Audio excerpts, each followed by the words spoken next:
aç, el ele, yan yana. Açıl abi, açıl sağa doğru, genişle durması açıl. Efendim buradayız Başkan. Sayın Ökten'im buradayız efendim.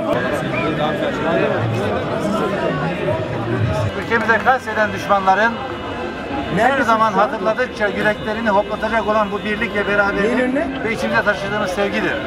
Herhangi bir organizasyon olmadan gün içerisinde kendiliğinden oluşuveren bu kalabalık bizim hepimizin, ülkemizin aydınlık geleceği için taşıdığımız, sunduğumuz ümit.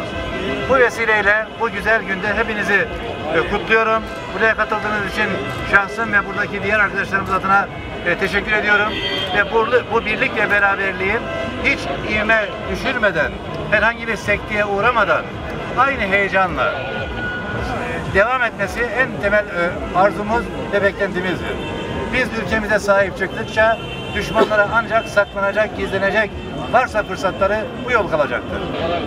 Hepinize teşekkür ediyorum. Şehitler ölmez, vatan bölünmez. Şehitler ölmez, vatan bölünmez.